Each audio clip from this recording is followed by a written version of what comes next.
Saat ini, beberapa wilayah di Indonesia masih mengalami musim kemarau. Namun masyarakat hendaknya bersiap menyambut datangnya musim hujan.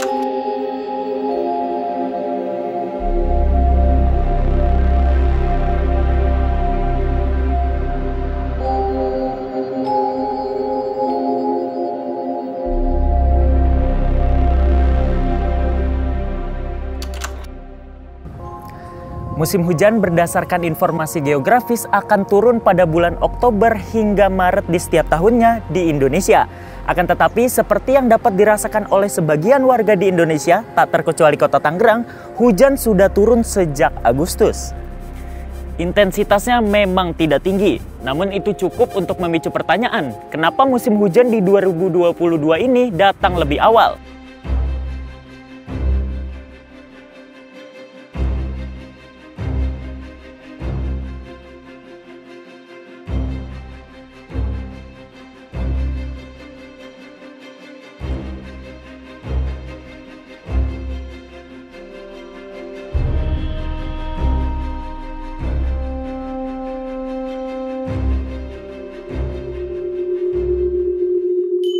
BMKG dalam siaran persnya menyatakan, perkiraan musim hujan di 2022-2023 akan terjadi pada bulan September hingga Desember.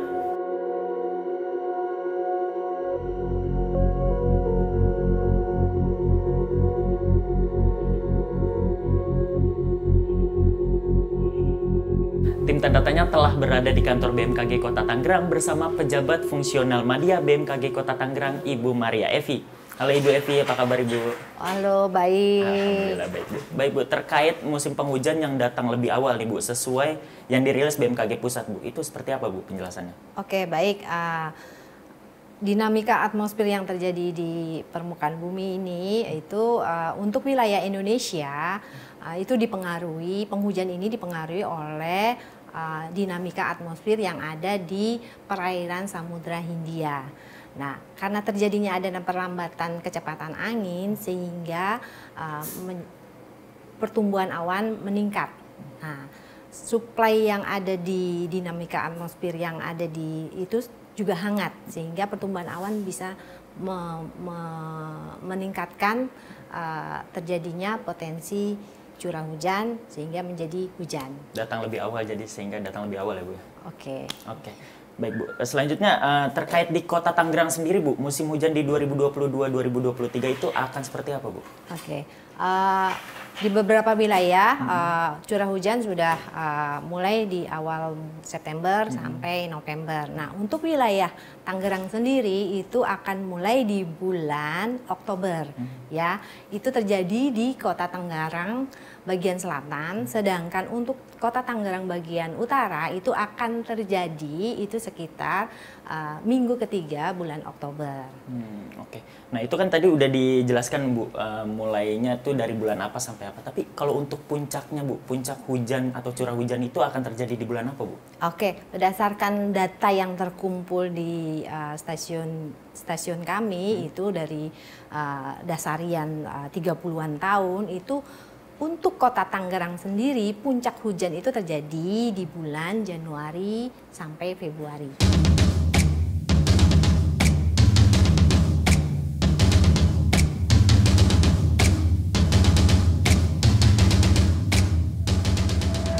Oke, Mas Erdi, ini adalah taman alat yang ada di kantor kami. Nah, ya. ini alat-alatnya banyak banget nih Bu. Bisa dijelaskan nih Bu, ini ada alat apa aja dan untuk apa Bu? Oke, ini ada penakar hujan Hillman, ada Campbell Stock, ada ARWS ya. Ya, ini untuk mendukung data-data untuk perakiraan cuaca, perakiraan iklim ya, khususnya perakiraan iklim untuk perakiraan hujan ya. Oke, nah melanjutkan pertanyaan yang tadi nih Bu. Oke. Wilayah-wilayah mana saja Bu yang patut diwaspadai Bu terkait adanya musim hujan yang lebih basah dari normal ya Bu? Oke, untuk wilayah Kota Tangerang sendiri ya, untuk kota wilayah Tangerang sendiri itu yang patut diwaspadai adalah daerah-daerah yang topografinya rendah, ya, topografinya rendah dan daerah-daerah dengan cekungan, ya, cekungan sehingga dapat menimbulkan genangan. Begitu juga potensi yang lain adalah daerah di bantaran kali Sungai Cisadane atau kali-kali kecil yang melintasi di wilayah Kota Tangerang seperti Kali Sabi ya, terus Kali Angke di Cirarap ya, Kali Cirarap itu merupakan potensi untuk terjadinya yang harus banjir. diwaspadai juga ya Bu ya, karena akan berpotensi banjir gitu. Oke Bu, terakhir nih Bu, untuk menjaga Kota Tangerang sendiri Bu, bagaimana sistem koordinasi BMKG dengan Pemkot Tangerang Bu? Oke, untuk kami sudah sering berkoordinasi bila terjadi cuaca ekstrim ya, terus memberikan informasi lebih dini supaya teman-teman dari BBBD itu lebih cepat tanggap sehingga mereka langsung action ke daerah-daerah seperti di bantaran sungai ya. Apalagi juga didukung kalau misalnya hujan dari wilayah Bogor ya. Nah itu patut diwaspadai kalau ada warning dari pintu air Batu Belah ya. Pintu air Batu Belah di mana yang mengalir ke Cisadane dan Kali Sabi, Kali Angke ya, itu juga patut diwaspadai.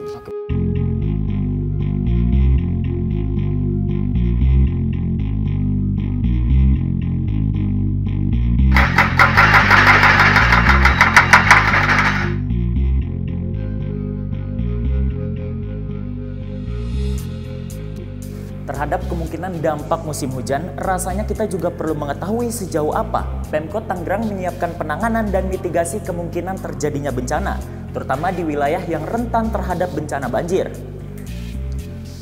Pemeliharaan apa? Perbaikan apa? Dan sejauh apa normalisasi yang dilakukan Pemkot Tangerang untuk mencegah bencana banjir di Kota Tangerang?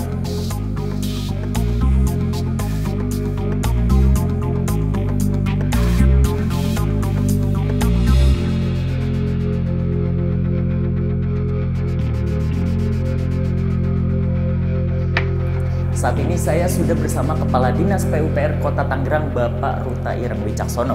Halo Pak Ruta, apa kabar Pak? Baik, Alhamdulillah. Alhamdulillah Pak. Baik Pak, Kota Tangerang ini akhir-akhir ini sudah mulai sering diguyur hujan Pak. Nah, apakah Pemkot sendiri, terutama khususnya PUPR Pak, sudah melakukan pemetaan terhadap daerah yang berpotensi banjir Pak? Ya, baik. Jadi di Kota Tangerang sejak 2016-2017 kita melakukan survei, pemetaan, titik-titik yang sering banjir dan juga potensi banjir ke depannya. Jadi di Kota Tangerang ada daerah aliran sungai yang sangat besar, yaitu Sungai Cirarap di bagian barat. Di sana meliputi Kecamatan Priuk, Jatiung, dan titik-titik yang sangat banjirnya itu di wilayah Priuk. Kemudian daerah aliran Sungai Cisadane, itu kita juga melihat sepanjang aliran Cisadane di beberapa titik di Cibodas juga masih ada yang banjir. Kemudian daerah aliran Sungai Angke itu wilayah Ciledug, wilayah sebagian Pinang dan Cipondoh itu juga ada titik-titik banjir yang sangat potensi, dan itu menjadi kerangka acuan kerja kita untuk selama ini. Oke, ya. Pak. Kalau untuk PUPR sendiri Pak, di tahun ini sudah melakukan perbaikan dan pembangunan apa saja Pak? Baik, dalam RPJMD 2019-2023 ini selama 3 tahun terakhir 2019, 2020, 2021 kita sudah membangun paling tidak ada 127 turap unit, kemudian ada 3 embung yang kita sudah bangun, kemudian kita juga bangun 16 pintu air, kita juga melakukan sebanyak 27 sistem pengendali banjir. Jadi sistem pengendali banjir itu kayak semacam polder, jadi dalam satu sistem manajemen air. Kemudian kita juga membangun di lingkungan itu 11 sumur resapan gitu ya, sampai dengan ketemu pasir sehingga air itu bisa meresap ke bawah. Kemudian tentunya dalam hal rehabilitasi dan pemeliharaan kita juga melakukan normalisasi saluran itu sepanjang sampai dengan 3 tahun terakhir ini 1.600 km lebih.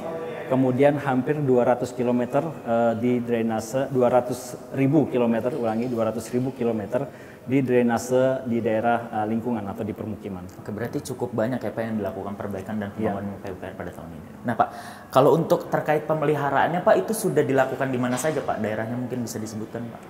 Baik, jadi pemeliharaan kita ini terbagi dalam struktur organisasi PU. Kita ada namanya bidang operasional dan pemeliharaan, yaitu kita akan memelihara saluran, situ, embung, bahkan sampai bantaran kali itu di tingkat kota. Kemudian juga tadi di bantaran-bantaran yang saya sebutkan di awal ada 3 daerah aliran sungai besar. Kemudian juga kita memiliki unit pengelola teknis UPT tersebar di wilayah barat, timur, dan tengah. Itu sehingga dalam hal pemeliharaan saluran dan sistem drainase ini kita menjangkau ke 13 kecamatan. Oke. Baik Pak, untuk meminimalisir banjir Pak, PUPR ini melakukan normalisasi sudah seintens apa Pak? Dan berapa tim yang dikerahkan untuk itu Pak? Ya, baik. Kita melakukan normalisasi dan pembersihan saluran-saluran itu kita lakukan tiap hari, gitu ya, 7 hari dalam seminggu, dan itu melibatkan tim OP dan tim UPT itu tersebar di seluruh kota Tangerang itu 20 tim, gitu ya. Dan itu kita lakukan ada tim yang bekerja siang dan tim juga yang standby dan siaga di malam hari, gitu ya. Jadi artinya yang kita lakukan normalisasi itu adalah mengeduk endapan-endapan lumpur, dan kita juga pembersihan karena memang kita lihat selama ini saluran-saluran itu banyak sampah domestik juga yang menyumbat di saluran-saluran.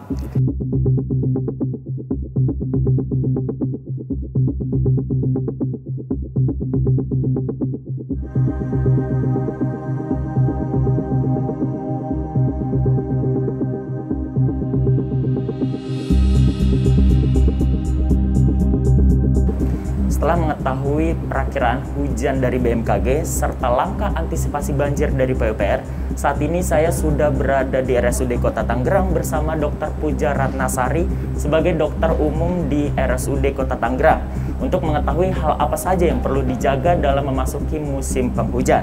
Halo Dokter Puja, apa kabar Dok? Apa kabar? Alhamdulillah baik. Baik ya Dok ya. Baik Dok, kita tahu nih Dok, BMKG sudah mengeluarkan perkiraan musim hujan di Indonesia tak terkecuali Kota Tangerang nih Dok, akan datang lebih awal Dok. Nah kira-kira apa saja Dok yang harus diwaspadai terkait proses pancaroba ini Dok? Ya memang kita harus mewaspadai di masa pancaroba itu seperti perubahan cuaca ekstrim ya, yang terkadang panas, terus kemudian tiba-tiba hujan. Untuk hujan juga yang terus-menerus kita harus mewaspadai banjir, tidak lupa juga angin kencang. Tentu saja masalah-masalah itu bisa mengakibatkan permasalahan bagi kesehatan. Nah, dari kesehatan itu tentu akan ada penyakit-penyakit yang datang nih Dok. Iya. Kira-kira penyakit apa saja Dok yang harus diwaspadai serta langkah apa saja yang harus dilakukan masyarakat khususnya Kota Tangerang nih Dok untuk tidak terpapar penyakit itu Dok? Ya. Penyakit yang paling sering muncul di masa pancaroba itu seperti influenza, flu ya, itu sering, terus kemudian diare, terus kemudian DBD, kemudian pada saat banjir itu juga akan sering muncul cikungunya. Terus kemudian untuk langkah-langkah yang bisa kita lakukan untuk pencegahan ya, tentu saja yang paling penting adalah menerapkan perilaku hidup bersih dan sehat. Tidak lupa untuk sering cuci tangan dengan air dan sabun, terus kemudian menjaga daya tahan tubuh kita untuk tetap fit ya, seperti dengan makan makanan yang bergizi, istirahat cukup, dan jika diperlukan bisa meminum suplemen. Nah, dari sekian banyaknya penyakit yang dijelaskan oleh Dokter Puja ini, kira-kira obat-obatan apa saja Dok yang perlu disiapkan di rumah untuk mencegah terpaparnya penyakit ini Dok? Ya, untuk pertolongan pertama di rumah itu kita bisa siapkan obat demam, obat batuk pilek, obat anti diare, mungkin bisa menyiapkan obat alergi bagi mereka yang punya riwayat alergi.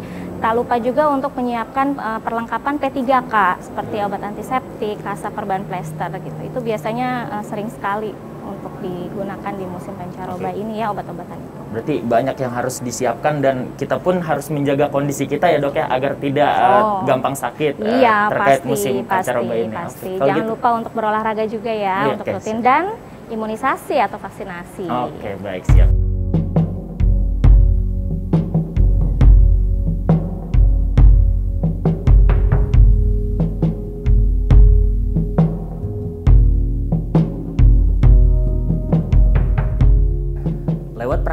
musim hujan yang dikeluarkan BMKG serta sederet penanggulangan banjir yang dilakukan Pemkot Tangerang.